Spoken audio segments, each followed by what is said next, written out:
दर्शकों बहुत बहुत अभिनंदन, बहुत बहुत स्वागत आपका आज के खास कार्यक्रम में। देखिए, खास कार्यक्रम इसलिए भी मैं कह रहा हूं क्योंकि हम लोग अध्यात्म, ज्योतिष, रत्न, रुद्राक्ष समय समय पर इनकी कोई नई जानकारी आपके बीच लेकर आते हैं और कई बार आपके प्रश्नों का ही उत्तर हम एक नई वीडियो के जरिए लेकर आते हैं। आज जिस कुंडली का विश्लेषण करने वाले हैं, जिस सूत्र और सिद्धांतों की हम आज बात करने वाले हैं, वो 24 उनका जन्म है 24 फरवरी 1980 और उनका समय है 3:35 और ये जन्म उनका है यमुनानगर का। दरअसल में ये कुंडली हमारे पास अभी जस्ट 2-4 दिन पहले ही आई थी। उनका जो है इसके बारे में उनकी जानकारी जो थी, उनका समय लिया हुआ था और वो कुंडली का उन्होंने अपने बारे में, अपनी कुंडली के बारे में जो जानना चाहा, अपने बारे में जानना चाहा, तो यहाँ पर जो बातें निकल कर आई, मैं यहाँ पर खास सूत्र की तरफ आपको लेकर जा रहा हूँ। हालांकि उनकी कुंडली से आपको कुछ लेना नहीं है, लेकिन मैं सूत्र वहां का लेकर चल रहा हूं क्योंकि इस प्रकार की जानकारी जब बृहस्पति महादशा की हमने बात की थी पिछले वीडियो में, नवग्रह दशाओं पर मैंने अलग अलग, चाहे विंशोत्तरी महादशा हो और चाहे आपका जो है अंतरदशा हो या फिर योगिनी महादशा हो। अब कई बार देखो, हमारे जो कार्यक्रम होते हैं वो खासकर इंफॉर्मेशन के लिए होते हैं, एजुकेशनल पर्पज उनका रहता है, आप उससे कुछ सीख सकें, कुछ जान सकें। हम आपको वो जानकारी नहीं देना चाहते कि जो तीर तुक्के वाली हो, आपके समझ आए ना आए, लेकिन हमने तो बता दिया जी बृहस्पति जो है, बृहस्पति की दशा आती है तो व्यक्ति राजा बन जाएगा, या बृहस्पति की दशा है तो व्यक्ति भिखारी बन जाएगा। ये सिद्धांत ज्योतिष का है ही नहीं, क्योंकि देश काल परिस्थिति के हिसाब से सूत्र और सिद्धांतों की परिभाषा भी बदलती है। इसको हमेशा से ध्यान रखना चाहिए। हमने जब पिछले कार्यक्रम के माध्यम से, अब आप कई लोगों को ये बात भी अभी अच्छी नहीं लग रही हो, वो सोच रहे हो इतनी लंबी बात क्यों बता रहे हो, हमें तो वो बताओ ना जो आप बताना चाह रहे हैं। मैं वही बता रहा हूं। जिस समय हमने बात किया था अलग अलग ग्रहों के कंजक्शन पर, भाई 2 ग्रहों की युति, 3 ग्रह की युति, 4 ग्रह की युति, 5 ग्रह की युति, तो हमने उनका फल बताया। अब फल बताने से हमने वहां पर सिद्धांत ज्यादा बताया, क्योंकि हो सकता है कि आपकी कुंडली के अंदर भी वह युति है और मेरे कुंडली के अंदर भी वह युति है, आप दोनों को मैच करें, दोनों का फल अलग होगा। क्यों? क्योंकि उसका फल केवल युति पर आधारित नहीं है, वो पूरे जन्मांक चक्र पर आधारित है और गोचर पर आधारित है। मैं आपको बार बार कहता हूं, जन्म कुंडली प्रेडिक्शन के लिए 3 चीजें आवश्यक है जो परम आवश्यक है: जन्म का आधार, गोचर का आधार और दशा, और उसमें भी विंशोत्तरी और योगिनी दोनों चाहिए। तो बहुत सारा हमें इसमें जो सूत्र है उनको एक साथ लागू करना पड़ता है। यहां पर जो जन्म कुंडली है, उनकी बृहस्पति की महादशा चल रही थी। अभी ये देखिए, बृहस्पति राहु खत्म हुआ।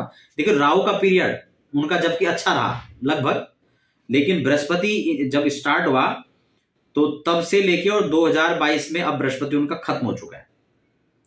लेकिन ये क्योंकि मैं सॉफ्टवेयर के माध्यम से मैंने तब भी कुंडली चेक की थी, अभी मैं उसी आधार पे कर रहा हूं। हालांकि कुछ मैंने कैलकुलेशन अपना मैनुअली भी किया था उसमें, लेकिन फिर भी यहां पर मैं आपको वो चीज बताने वाला हूं कि जो कई बार सॉफ्टवेयर में परिवर्तन के आधार पर थोड़ा आगे पीछे भी हो जाता है, कई बार हमें भी समय एग्जैक्ट पता नहीं होता, उसके कारण भी हो जाता है। खैर, तो बृहस्पति की दशा है और बृहस्पति महादशा का फल अगर हम देखें तो मान सागरी यहां पर क्या कहती है, बहुत ध्यान से सुनना। मैं क्योंकि मान सागरी और बृहत पाराशर होरा शास्त्रम, जो पाराशर जी का जो है सिद्धांत है उस पर, और मान सागरी जो ज्योतिष की बहुत प्रसिद्ध पुस्तक है। देखिए, मान सागरी कह रही है गुरु की महादशा का फल कि नृप प्रसादम धन धान्य पुत्र कलत्र मित्रादि सुरत्न लाभम निरोगिताम शत्रुजयम सौख्यम गुरुर्दशा वांछित मापनोति। ये कह रहे हैं कि गुरु की दशा का जब फल मिलेगा तो गुरु दशा नृप प्रसादम, आपको राजा का प्रसाद लाभ प्राप्त होगा, धन धान्य पुत्र कलत्र आदि का सुख प्राप्त होगा, रत्न आदि लाभ का प्राप्त होगा, निरोगता रहेगी, शत्रु पर आप जय प्राप्त कर सकेंगे। ये गुरु की वांछित फलम, सब आपको वांछित फल की प्राप्ति गुरु महादशा में होगा। इसका मतलब गुरु की महादशा में इनको भी वही फल होना चाहिए, लेकिन गुरु की महादशा में इनके 3 ऑपरेशन हो गए, समझ रहे हैं। और जब मैंने एक बार ये कार्यक्रम में पहले कहा था तो कुछ लोगों ने नीचे कमेंट किया था कि आप जो है ये गलत कह रहे हैं कि बृहस्पति सबसे शुभ ग्रह है, और मैंने उसमें स्पष्ट कहा था, वो वीडियो तो किसी और कार्यक्रम का था, लेकिन हमने उसमें कहा था कि बृहस्पति और शुक्र की दशा में ऐसी कंडीशन के अंदर ऑपरेशन होना सुनिश्चित है, 100% है, समझ रहे हैं। तो यहां पर ये तो लिख दिया, अब हमने इसी को पकड़ लिया। लेकिन पाराशर जी का जो बृहत पाराशर घोड़ा शास्त्र है वो बहुत अद्भुत ग्रंथ है। उसमें देखिए यहां पर उसने अलग अलग बहुत विस्तार से लिखा है। मैं उतना विस्तार नहीं करूंगा, मुझे पता है आप उतना इंटरेस्टेड नहीं देखेंगे, आप तो केवल उतना ही सुनना चाहते हैं जितना आपको अच्छा लगेगा। लेकिन विषय मेरा ये नहीं कि आपको अच्छा लगे, मैं तो आपको वो बताऊंगा जो अच्छा है, ठीक है ना, जो वास्तविकता है। यहाँ पे शुभ दशा अशुभ दशा दोनों तरह से फल को लिखा हुआ है, और उसका आधार क्या है वो भी मैं आपको बताने वाला। और दरअसल में यही सूत्र जो है बिल्कुल अक्षरशः सत्य होता है, और इसी तरह से उसको देखा भी जाना चाहिए। यहां पर लिखा हुआ है कि जो गुरु की शुभ दशा है, अगर बृहस्पति शुभ है, अब शुभ अशुभ कैसे होंगे वो मैं थोड़ा सा, वैसे तो मैंने बृहस्पति महादशा वाले कार्यक्रम को आप देख सकते हैं, वहां पर बहुत विस्तार से बताया उस चीज को, लेकिन यहां पर थोड़ा शॉर्ट में बताऊंगा। और क्योंकि हम थोड़ा सा आगे प्रेडिक्शन भी करेंगे कि इसका बृहस्पति खराब कैसे हुआ, समझ रहे हैं, उसको 3-3 ऑपरेशन उस गुरु की दशा में कैसे हो गए, वो तो सबसे शुभ है। तो यहां पर गुरु की शुभ दशा का जो फल है उसको पहले समझ लें। यहां पर लिखा हुआ राज्य लाभम, वहां भी लिखा है, यहां भी लिखा है, मानसागरी भी कह रही है। महत सौख्यम, वहां भी लिखा है कि वांछित आपनोति, यहां भी लिखा है महत सौख्यम का अतुल सुख यहां पर प्राप्त होगा। उसके बाद अगर राज्य सम्मान और कीर्तिकम, वो चीज वहां भी लिखे, इसका निरपक प्रसादम लिखा हुआ है। इसका मतलब क्या हुआ, इसका मतलब वो फल इसका है, लेकिन कब है, जब वह शुभ होगा, उसकी दशा आपको शुभ फल प्राप्ति कराएगी। अब कितना डिफरेंस हो गया। गजवाज समायुक्तम देव ब्राह्मण पूजनम, व्यक्ति स्वाभाविक ही देव गुरु ब्राह्मणों के प्रति उसकी श्रद्धा बनेगी, उनके प्रति उनका अनुराग रहेगा। और बहुत गजब की चीज यहां पर लिखी हुई है, जब ये देव ब्राह्मण संपूजनम यहां पर आएगा ना, तो व्यक्ति अपने आप ही आध्यात्मिक हो जाएगा, अपने आप ही धार्मिक हो जाएगा। और जब व्यक्ति आध्यात्मिक होगा, धार्मिक होगा, भगवत भक्त होगा, और इस प्रकार से जो है अच्छे कर्म करने वाला होगा, तो निश्चित रूप से उसके जो अभाग्य भी है, दुर्भाग्य भी, वो भी सद्भाग्य बदल जाएगा। जो बहुत बड़ा संकट आने वाला वो हल्के में टल जाएगा। जहां पूरी टांग टूटने वाली थी वहां खरोंच आके काम चल जाएगा, हल्के में टल जाएगा, स्वाभाविक है। लेकिन क्यों उसका कारण क्या है, क्योंकि जब वो देव ब्राह्मण पूजक रहेगा तो निश्चित रूप से अपने घर में यज्ञ कराएगा, अनुष्ठान कराएगा, पूजा पाठ कराएगा, किसी को दान देगा, जो उनके घर में आए उनको देगा, मान सम्मान करेगा, मित्रों का करेगा, रिश्तेदारों का है, जो याचक हैं उन सबको वो ये कराता रहेगा, और पुण्य श्रवण लाभ भी प्राप्त होगा। क्योंकि भाई जिसके पास बैठोगे वो उसी प्रकार की चर्चा करेगा, समझ गए ना। आप जो व्यापारी के पास बैठोगे तो वहां व्यापार की बात चलेगी, सत्संगी के पास बैठोगे तो वहां सत्संग की बात चलेगी, गुरुओं के पास बैठोगे तो वहां ज्ञान की बात चलेगी। तो ये जो उसका सिद्धांत है। अब यहाँ अशुभ फलम क्या लिखा हुआ है, का नीचास्त पाप संयुक्ते जीव जड़ अष्टद्वादश। अगर जन्म कुंडली में यहां पर एक चीज और भी स्पष्ट कर दिया कि वो अशुभ कैसे होगा, का नीचास्ते, या तो नीच में हो या अस्त हो, पाप संयुक्त यदि वो पाप प्रभाव में हो, और जीव षड अष्टके द्वादशे, जीव या तो छठे भाव में हो बृहस्पति, या अष्टम में आ जाए, या द्वादश चला जाए।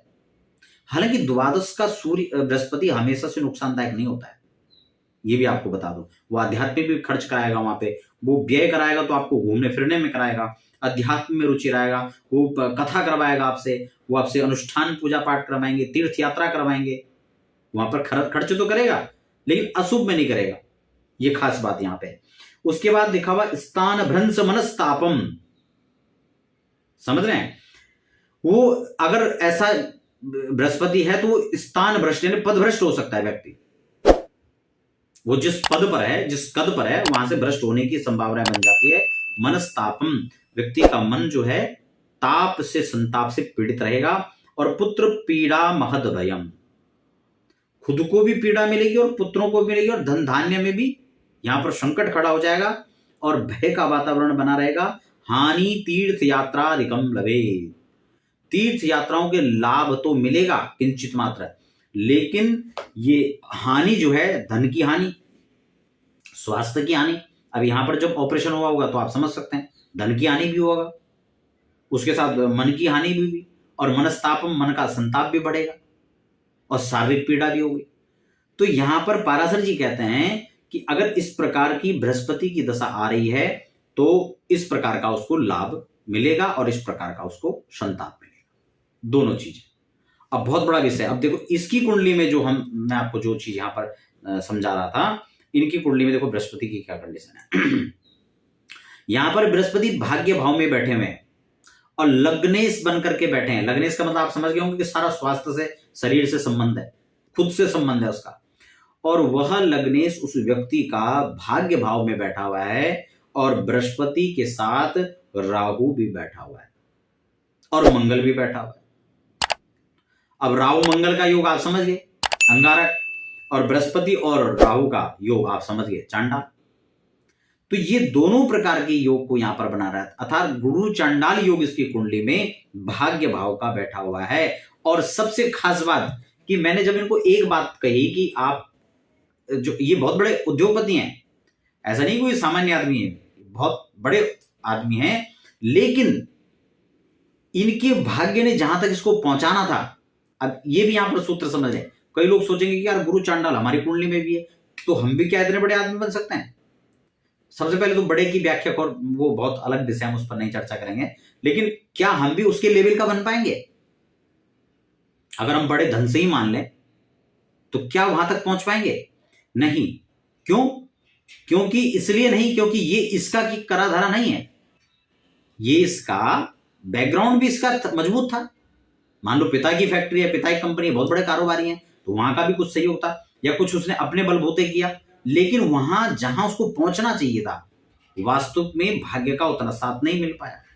तो जब मैंने कहा कि भाई भाग्य का साथ आपको उतना नहीं मिल पाता है, और दूसरी खास बात कि ऐसे व्यक्ति के कुंडली के अंदर जहां इनका सूर्य भी मजबूत नहीं था, चंद्रमा अष्टम था, व्यक्ति मानसिक उपद्रव तो हमेशा बने ही रहेंगे, लेकिन ऐसे व्यक्ति अगर अपने जीवन काल में अपना सर्वस्व भी किसी को देते तो भी वह व्यक्ति इसका पीठ नहीं थपथकाएगा, वह उसको अच्छा नहीं बताएगा, वह उसका उत्साहवर्धन नहीं करेगा, उसको धन्यवाद ज्ञापित नहीं करेगा, अर्थात ऐसे व्यक्ति को कोई शाबाशी नहीं देता है। तो वो सारी चीजें इनके अंदर थी। तो मेरा कहने का मतलब कि अगर बृहस्पति इस तरह की स्थिति में बैठते हैं तो ये कभी भी व्यक्ति को शुभ उतना लाभ नहीं देते हैं जितना अशुभ।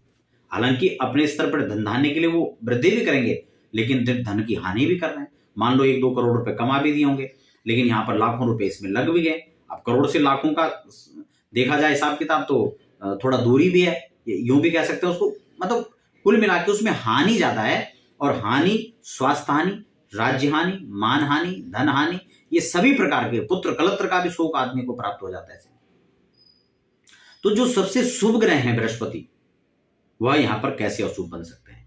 अच्छा, एक चीज और भी है, कई बार जब लोग जो है कुंडली में इस प्रकार से पूछते हैं कि हमारा बृहस्पति तो केंद्र में बैठा हुआ है, क्या शुभ है या अशुभ है? मीन राशि का बैठा हुआ है, तो भाई वो अशुभ कैसे हो जाएगा? कई लोग सूत्र बताते हैं कि यहाँ स्थान जो है केंद्राधिपति दोष लग जाता है उनको, ठीक है। कई लोग सूत्र बताएंगे कि हाँ स्थान हानि करो जीव, लेकिन वो स्थान हानि करो जीव, लेकिन यदि पाप प्रभाव है तभी जाकर करें। तो इन सब सिद्धांतों को भी हमें ध्यान में रखने की आवश्यकता है। अब बात कर लेते उपाय की। अब कई लोग यहां पर कहेंगे कि बृहस्पति खराब है, तो कई एस्ट्रोलॉजर कहेंगे भाई रत्न पहन लो। लोगों को लगता है कि रत्न बड़ा सरल है, या फिर बस किसी को भी रत्न पहना दो, नहीं। और मैंने एक बहुत अच्छा अपने जीवन काल में जो लंबे समय तक ज्योतिष पर रिसर्च किया या अनुभव उसका प्राप्त किया, तो मैंने देखा कि रत्नों में कहीं ना कहीं कई साइड इफेक्ट की जो गुंजाइश होती है, उसके ऑप्शनल यदि हम रुद्राक्ष धारण करें तो ये श्रेष्ठ नहीं, ये अति श्रेष्ठ है। क्योंकि रुद्राक्ष का प्रचलन बहुत है आज के समय में, लोग पहनते भी हैं, पहनना भी चाहते हैं, वैसे नहीं तो दूसरों को देख के पहनना चाहते हैं। ऐसे रत्नों का प्रचलन भी बढ़ा था, लेकिन उसमें साइड इफेक्ट की गुंजाइश है। और रुद्राक्ष हर प्रकार से, कोई भी रुद्राक्ष है, कई बार लोग कहते हैं हाँ जी ये वाला कैसे है हमारी, ठीक है, मैंने अलग अलग राशि के हिसाब से रुद्राक्ष पर अलग से भी चर्चा किया है, उस कार्यक्रम को भी देख सकते हैं। लेकिन मैं कभी भी ये नहीं कहता हूं कि रुद्राक्ष ये इसीलिए, क्योंकि रुद्राक्ष के तो बहुमुखी लाभ है। कई लोग कहते हैं हाँ जी हम रुद्राक्ष पहनेंगे तो कितने दिन में लाभ मिलना शुरू हो जाएगा। भाई वो तो तत्काल लाभ शुरू होगा पहनते, समझ रहे? वो तो अगर ओरिजिनल रुद्राक्ष है, आपने उसको विधि से पहना है, तो वो तो तत्काल लाभ देगा। लेकिन कई लोग सोचते हैं हमारी तो दुनिया बदल जाएगी 200-400 रुपए रुद्राक्ष पहन करके, तो भाई धरती नहीं पलटने वाली है, समझ रहे ना? वो तो पूरा जीवन आप पलटाओगे तब भी नहीं पलटेगी। अंतिम में बहुत कुछ करने के बाद भी जो आप चाहोगे तब भी नहीं हो सकता है, तब भी बहुत कुछ, क्योंकि यहां आज पहुंचने की चाह है, अगर कल यहां पहुंच गए तो अब कल वहां पहुंचने की चाह हो जाएगी। तो ये तो तृष्णा है, ये तो पूरी होने वाली नहीं है। तो खैर, कहने का मतलब मेरा यह है कि बृहस्पति के अशुभ प्रभाव से अगर रत्न पहनते हैं तो रत्न उसमें और ज्यादा खराब हो जाएगा ऐसी कंडीशनों के अंदर। तो ऐसे में उनको रुद्राक्ष धारण करना चाहिए। और बृहस्पति के लिए 9 मुखी रुद्राक्ष श्रेष्ठ है, या फिर 7 मुखी रुद्राक्ष जो शुक्र के लिए पहन सकते हैं और बृहस्पति के लिए पहन सकते हैं, तो आप उसको धारण कर सकते हैं। या फिर कवच पेंडल बनाकर पहन सकते हैं। उसमें क्या है, तो संयुक्त हम जैसे कुंडली में देखते हैं अलग अलग जो खास चीजें, जैसे कि हम रत्नों की श्रृंखला में हम देखते हैं कि हम लग्नेश, पंचमेश और भाग्येश को पेंडल बनाकर, कवच बनाकर पहन लेते हैं। ऐसे हम रुद्राक्ष कवच पहन सकते हैं। उसको हम दशा का जो चैप्टर चल रहा है उसको भी हम इसमें साथ में ले सकते हैं, और जो जन्मांक है उसको भी देख सकते हैं। तो मेरा कहने का अभिप्राय सिर्फ और सिर्फ इतना है कि बृहस्पति की महादशा शुभ ही होगा ऐसा बिल्कुल नहीं समझना चाहिए, या अशुभ ही होगा ऐसा बिल्कुल नहीं समझना चाहिए। किसी भी दशा फल को वो आपकी जन्म कुंडली पर आधारित होता है, आपके गोचर के हिसाब से उसका फल होता है। ये कभी नहीं होता है कि बृहस्पति की दशा सबके लिए शुभ होगी या सबके लिए अशुभ होगी। इस बात को सदैव से ध्यान रखना चाहिए। ज्योतिष इतना सहज नहीं है जितना आप उसको समझ रहे हो, और इतना जटिल भी नहीं है जितना आप समझ रहे हो। केवल चिंतन मनन का विषय है, और ज्योतिष ब्रह्म विद्या है, स्थापित विद्या है। इस बात को समझना चाहिए। ये नहीं कि कोई भी चाहे आज ही हम तो एस्ट्रोलॉजर विषय अलग है और ज्योतिष विषय अलग है, वो उससे हटकर की चीज है, समझ रहे हैं। आपने LLB कर लिया, विषय अलग है, और एक सफल वकालत आप कर रहे हैं, वकील हैं, एडवोकेट हैं, वो विषय अलग है। दोनों में बहुत फर्क होता है, जमीन आसमान में। तो इस बात को हमेशा से समझना चाहिए। ज्योतिष ब्रह्म विद्या है, ये ब्रह्माचरण से होगा। इसके लिए साधना चाहिए, उपासना चाहिए, वाक सिद्धि चाहिए, सिर्फ सरस्वती की कृपा चाहिए, और आपकी इष्ट सिद्धि चाहिए, तब जाके भगवत कृपा होगी। और कभी भी उपाय समाधान के लिए आप ये मत सोचे कि हाँ आज हमने बस बटन घुमा दिया, कल वारे न्यारे हो जाएंगे, या 2-400 के रत्न रुद्राक्ष पहन लिए तो आपका जीवन पलट जाएगा। ऐसा बिल्कुल नहीं होने वाला है। इस बात को आप अकाट्य बिल्कुल आप लिख के लीजिए। कई लोग कहते हैं हाँ जी हम तो जो है गारंटी के साथ करते हैं। मैं कहता हूं गारंटी तो उन्हीं की खुद की नहीं है, गारंटी तो उनकी खुद की भी नहीं है, तो फिर गारंटी कैसे दे सकते हो। ब्रह्मा जी को जब जो है हिरण्यकश्यप ने कहा कि मुझे अजर अमर बना दो, ब्रह्मा जी ने ये नहीं कहा कि हाँ जी ठीक है तथास्तु। ब्रह्मा जी ने कहा वो तो हम भी नहीं है, तुम्हें कैसे बना दें। तो इसलिए ब्रह्म विद्या है, यहां कभी भी इस प्रकार का दावा नहीं होता है। इसीलिए हमने अपने चैनल पर कभी भी किसी कार्यक्रम के माध्यम से किसी प्रकार का आपको ये नहीं कहा कि नहीं ये दावा है। हाँ, दावा ये है कि ये शास्त्र चर्चा है, इस बात का दावा है। जैसे मैंने आपको सारे प्रमाणात दे दिए, और उदाहरण भी मैंने इस कुंडली का आपको दे दिया। अब इससे ज्यादा और क्या हो सकता है। यही तो प्रमाण है। और प्रत्यक्ष से किम प्रमाणम, जो प्रत्यक्ष है उसको प्रमाण की आवश्यकता होती भी नहीं है। इसलिए उपाय की बात करेंगे तो रत्न नहीं, यहां पर रुद्राक्ष धारण करना चाहिए। और वैदिक रेमेडीज हमेशा से आप उपयोग में ले सकते हैं। आप उसका बृहस्पति का जप करें, वैदिक करें, तंत्रोक्त करें, और उसका दशांश, तर्पण, मार्जन, हवन जो विधि है उसके हिसाब से उसका उपाय करें, ताकि उसका संपूर्ण लाभ आपको प्राप्त हो सके। तो आशा करता हूं कार्यक्रम थोड़ा लंबा तो हुआ, लेकिन बहुत कुछ सीखने समझने को भी मिला हुआ। जिन लोगों ने दिलचस्पी दिखाई, कार्यक्रम को कम से कम स्क्रिप्ट किया, क्योंकि स्क्रिप्ट तो बीच में हो ही जाता है, आदमी को बात समझ नहीं आया, थोड़ा आगे बढ़ गए। तो ठीक है, बहुत बहुत धन्यवाद। आप सभी लोगों ने समय निकाला, कार्यक्रम को समझा। आगे भी आप अपनी जन्म कुंडली है, किसी प्रकार का समाधान है, आप नीचे कमेंट बॉक्स में लिख सकते हैं। समय अनुसार हो सकता है हम उस पर चर्चा करने का प्रयास करेंगे। आप बने रहें और हमें दीजिए इजाजत। धन्यवाद।